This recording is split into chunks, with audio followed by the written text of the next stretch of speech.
بسم اللہ الرحمن الرحیم۔ نستورہ کی ملاقات۔ حضور اکرم صلی اللہ علیہ وآلہ وسلم نے اس عہد یعنی حلف الفضول کو بہت پسند فرمایا۔ آپ فرماتے تھے، میں اس عہد نامے میں شریک تھا۔ یہ عہد نامہ بنو جدعان کے مقام میں ہوا تھا۔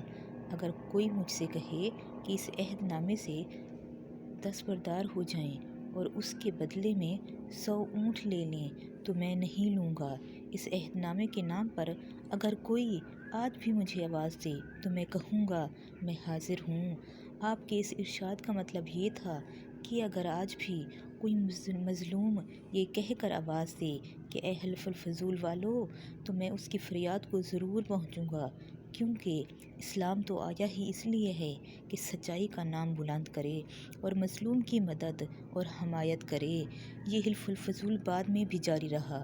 مکہ میں آپ کی امانت اور دیانت کی وجہ سے آپ کو آمین کہہ کر پکارا جانے لگا۔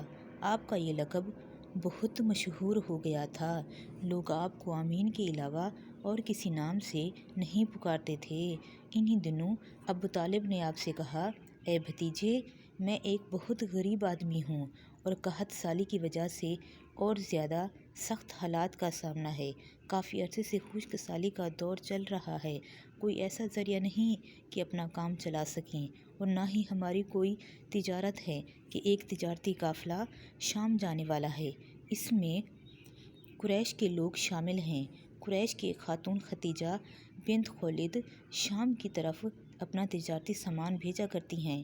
جو شخص ان کا مال لے کر جاتا ہے وہ اپنی اجرت ان سے طے کر لیتا ہے۔ اب اگر تم ان کے پاس جاؤ اور ان کا مال لے جانے کی کوشش کرو تو وہ ضرور اپنا مال تمہیں دے دے گی، کیونکہ تمہاری امانت داری کی شہرت ان تک پہنچ چکی ہے۔ اگرچہ میں اس بات کو پسند نہیں کرتا کہ تم شام کے سفر پر جاؤ، یہودی تمہارے دشمن ہیں، لیکن حالات کی وجہ سے میں مجبور ہوں، اس کے علاوہ اور کوئی چارہ بھی تو نہیں۔ یہاں تک کہ کہہ کر ابو طالب خاموش ہو گئے۔ تب آپ نے فرمایا، ممکن ہے وہ خاتون خود میرے پاس کسی کو بھیجیں۔ یہ بات آپ نے اس لیے کہی تھی کہ سیدہ ختیجہ رضی اللہ عنہا کو ایک بااعتماد آدمی کی ضرورت تھی، اور اس وقت مکہ میں آپ سے زیادہ شریف، پاک باز، امانت دار، سمجھدار اور قابل اعتماد آدمی کوئی نہیں تھا۔ ابو طالب اس وقت بہت پریشان تھے۔ آپ کی یہ بات سن کر انہوں نے کہا، اگر تم نہ گئے تو مجھے ڈر ہے کہ وہ کسی اور سے معاملہ طے کر لیں گی۔ یہ کہہ کر ابو طالب اٹھ گئے۔ ادھر آپ کو یقین سا تھا کہ سیدہ ختیجہ رضی اللہ عنہا خود ان کی طرف کسی کو بھیجیں گی، اور ہوا بھی یہی۔ سیدہ ختیجہ رضی اللہ عنہا نے اللہ کے رسول صلی اللہ علیہ وآلہ وسلم کو بلا بھیجا، پھر آپ سے کہا، میں نے آپ کی سچائی، امانت داری اور نیک اخلاق کے بارے میں سنا ہے، اور اسی وجہ سے میں نے آپ کو بلوایا ہے۔ جو معاوضہ آپ کی قوم کے دوسرے آدمیوں کو دیتی ہوں، آپ کو ان سے دو گنا دوں گی۔ آپ نے ان کی بات منظور فرما لی۔ پھر آپ اپنے چچا ابو طالب سے ملے، انہیں یہ بات بتائی۔ ابو طالب سن کر بولے، یہ روزی تمہارے لیے اللہ نے پیدا فرمائی ہے۔ اس کے بعد آپ صلی اللہ علیہ وآلہ وسلم سیدہ ختیجہ کا سامان تجارت لے کر شام کی طرف روانہ ہوئے۔ سیدہ ختیجہ کے علاوہ مسیرہ آپ صلی اللہ علیہ وآلہ وسلم کے ساتھ تھے۔ روانگی کے وقت حضرت ختیجہ نے مسیرہ سے کہا، کسی معاملے میں ان کی نافرمانی نہ کرنا، جو یہ کہیں وہی کرنا، ان کی رائے سے اختلاف نہ کرنا۔ آپ صلی اللہ علیہ وآلہ وسلم کے سب چچاؤں نے قافلہ والوں سے آپ کی خبرگیری رکھنے کی درخواست کی۔ اس کی وجہ یہ بھی تھی کہ وہ ذمہ داری کے لحاظ سے آپ صلی اللہ علیہ وآلہ وسلم کا پہلا تجارتی سفر تھا۔ گویا آپ صلی اللہ علیہ وآلہ وسلم اس کام میں بالکل نئے تھے۔ ادھر آپ روانہ ہوئے، ادھر آپ صلی اللہ علیہ وآلہ وسلم کا معجزہ شروع ہو گیا۔ ایک بدلی نے آپ صلی اللہ علیہ وآلہ وسلم کے اوپر سایہ کر لیا۔ آپ صلی اللہ علیہ وآلہ وسلم کے ساتھ ساتھ چلنے لگی۔ جب آپ صلی اللہ علیہ وآلہ وسلم شام پہنچے تو بصرہ شہر کے بازار میں ایک درخت کے سائے میں اترے۔ یہ درخت ایک عیسائی راہب نستورہ کی خانقاہ کے سامنے تھا۔ اس راہب نے میسرہ کو دیکھا تو خانقاہ سے نکل آیا۔ اس وقت آپ صلی اللہ علیہ وآلہ وسلم کو دیکھا۔ آپ صلی اللہ علیہ وسلم درخت کے نیچے ٹھہرے ہوئے تھے۔ اس نے میسرہ سے پوچھا، یہ شخص کون ہے جو اس درخت کے نیچے موجود ہے؟ میسرہ نے کہا، یہ ایک قریشی شخص ہے، حرم والوں میں سے ہیں۔ یہ سن کر راہب نے کہا، اس درخت کے نیچے نبی کے سوا کبھی اور کوئی دوسرا آدمی نہیں بیٹھا۔ مطلب یہ تھا کہ اس درخت کے نیچے آج تک کوئی شخص نہیں بیٹھا۔ اللہ تعالیٰ نے اس درخت کو ہمیشہ اس سے بچایا ہے کہ اس کے نیچے نبی کے سوا کوئی دوسرا شخص نہیں بیٹھے گا۔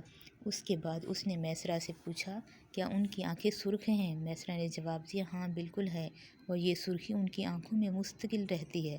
اب نستورہ نے کہا، یہ وہی ہیں؟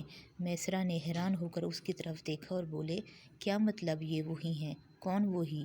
یہ آخری پیغمبر ہیں۔ کاش میں وہ زمانہ پا سکتا جب انہیں ظہور کا حکم ملے گا، یعنی جب انہیں نبوت ملے گی۔ اس کے بعد وہ چپکے سے آپ صلی اللہ علیہ وآلہ وسلم کے پاس پہنچا۔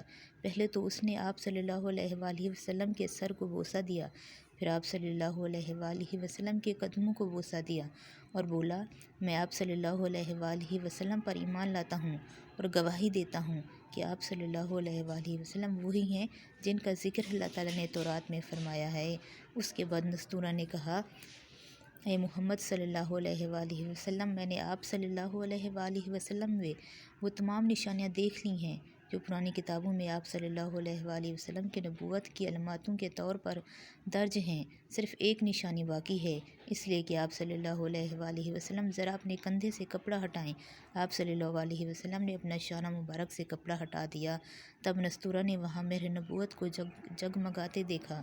وہ فوراً مہر نبوت کو چومنے کے لیے جھک گیا، پھر بولا، میں گواہی دیتا ہوں کہ اللہ تعالیٰ کے سوا کوئی عبادت کے لائق نہیں، اور میں گواہی دیتا ہوں کہ آپ صلی اللہ علیہ وآلہ وسلم اللہ تعالیٰ کے پیغمبر ہیں۔